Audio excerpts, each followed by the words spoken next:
Kami sudah beberapa hari ini sebenarnya juga sudah antisipasi ya.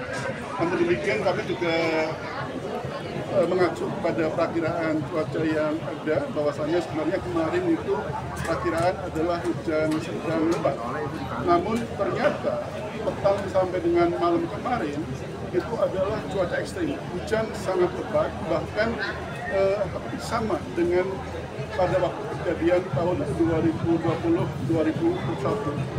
Nah, kita bersyukurnya adalah bahwasanya kondisi Katulampa juga relatif normal. Kemudian karena sejak beberapa hari ini saya sudah instruksikan untuk waspada, untuk siaga, semuanya bisa bergerak cepat.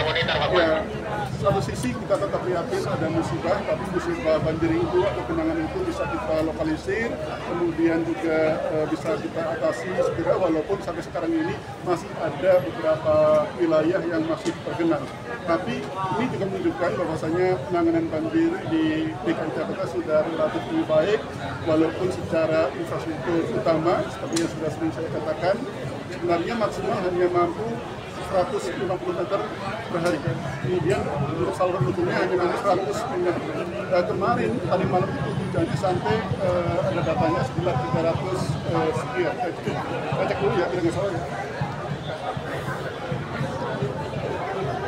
Dari kemarin itu tadi malam itu ada di beberapa tempat adalah sampai dengan 368 mm. Itu hujannya. Ini ada di misalnya di stasiun pengamatan hujan Kemayoran itu mencatat sampai tertinggi adalah 368 mm. Padahal pengamatan kita adalah 160 mm. Kemudian untuk yang terendah adalah 264 mm. Ini di stasiun pengamatan hujan Cengkareng. Artinya ini justru sebenarnya melebihi apa yang terjadi di tahun 2020. Tahun 2020 Jakarta, bagi teman-teman media tahu, itu banjirnya sangat parah. Kita bersyukur kita bisa antisipasi, walaupun kami juga prihatin masih ada hal-hal yang harus kita tangani. Kemarin kami langsung turun, saya sendiri juga turun ke lapangan, ngecek beberapa wilayah, baik itu sekitaran Monas, ya sempat ada genangan sebentar, tapi langsung sekitar jam 10-an sudah nggak ada lagi sampai hari ini. Kemudian juga ke arah Suprapto, Pakamas, Kelapa Gading, kemudian juga Boulevard Barat yang sekarang masih, kemudian ke arah Selipi sampai ke arah Tanjung Duren. Kita lakukan, dan kami nggak berhenti di situ aja. Kami selalu instruksikan kepada seluruh OPD terkait dan perangkat wilayah untuk tetap siaga, lakukan penanganan secepat mungkin untuk meminimalisir dampak dari genangan-genangan ataupun banjir tersebut, dan juga membantu masyarakat evakuasi tempat, bantuan sosial untuk tingkat pengungsian kami sudah siapkan semuanya, dan kemudian juga pastinya menghimbau kepada masyarakat untuk tetap juga waspada, dan kami sampai saat ini masih dalam kondisi siaga. Apa yang bisa kita lakukan dalam arti ini seperti pompa air, kami cek semuanya.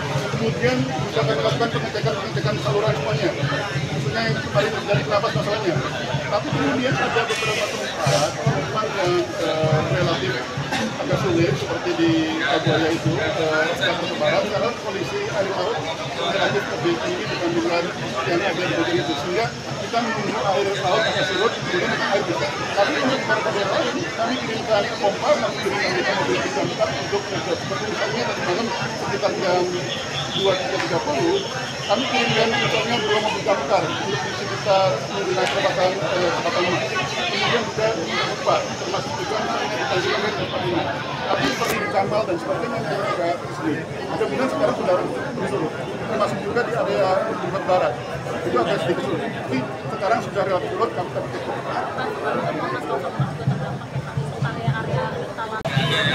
Genangan ada sekitar 15-20 cm, tapi itu tempat surut karena memang salurannya bisa mendukung. Waktu itu kan yang curah hujan yang lagi tinggi-tingginya.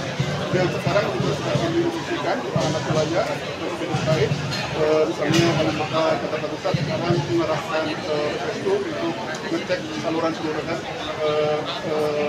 itu ke lokasi-lokasi untuk kemudian mengangkat mungkin tanah-tanah atau mungkin ada batuan-batuan kemudian sampah yang bisa menghambat saluran tersebut. Pak, untuk hujan lebat ini sebelumnya tidak dan sedang lebat normal.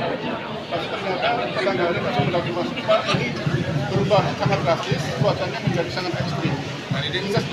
Tapi kan sejak beberapa hari lalu, bahkan kemarin pagi siang, kita sedang diskusikan. Apalagi biasanya, maaf, menjelang Imlek. Ini kan selalu terjadi. Ini menjelang Imlek loh, mudah-mudahan hujannya barokah, jangan sampai bukan hujan musibah. Tapi saya tetap meminta semuanya waspada. Dan saya harus tetap sejak hari ini, sepanjang memang nanti kita melihat peraturan cuacanya lebat mengarah ekstrim, kami akan lakukan. Kami sudah bicara dengan kepala BPKD dan juga kepala BPKD yang nanti dikepung oleh sistem pemerintahan. Berarti perubahan cuaca itu yang tidak sempat dibuat OMC gitu Pak? Ya, berarti gini, itu kan kita melakukan modifikasi cuaca tidak ada dasarnya. Kira-kira infrastruktur kita yang utama atau mendukung, kira-kira mampu nggak? Tapi karena sebelumnya adalah diperkirakan cuacanya itu tidak seperti itu, kami belum melakukan modifikasi. Tapi ini dengan pengalaman ini tentu saja kami belajar, dan ini juga paling tidak ada hal yang juga kita pelajaran. Bahwasanya petugas termasuk perangkat wilayah harus siaga, terlepas kita melakukan modifikasi cuaca atau tidak. Jangan sampai kemudian kita mengandalkan modifikasi cuaca kemudian membuat tengah para petugas dan juga perangkat wilayah. Terbukti kemarin alhamdulillah sih ada, tapi kita juga akan mengevaluasi. Nah, kami sudah beberapa hari ini sebenarnya juga sudah antisipasi ya. Namun demikian kami juga mengacu pada perakiraan cuaca yang ada, bahwasanya sebenarnya kemarin itu perakiraan adalah hujan sedang lebat. Namun ternyata petang sampai dengan malam kemarin itu adalah cuaca ekstrim, hujan sangat lebat, bahkan sama dengan pada waktu kejadian tahun 2020-2021. Nah, kita bersyukurnya adalah bahwasanya kondisi Katulampa juga relatif normal. Kemudian karena sejak beberapa hari ini saya sudah instruksikan untuk waspada, untuk siaga, semuanya bisa bergerak cepat. Ya, satu sisi kita tetap yakin ada musibah, tapi musibah banjir itu atau genangan itu bisa kita lokalisir, kemudian juga bisa kita atasi segera, walaupun sampai sekarang ini masih ada beberapa wilayah yang masih tergenang. Tapi ini juga menunjukkan bahwasanya penanganan banjir di DKI Jakarta sudah relatif lebih baik, walaupun secara infrastruktur utama, seperti yang sudah sering saya katakan, sebenarnya maksimal hanya mampu 150 meter per hari. Kemudian untuk saluran hubungnya hanya nanti 100 meter. Kemarin tadi malam itu hujannya sampai ada datanya sekitar 300 sekian. Kita cek dulu ya, tidak salah ya. Gak sempat baca? Dengerin aja. Klik icon text to speech, gak pakai ribet di okezone.com.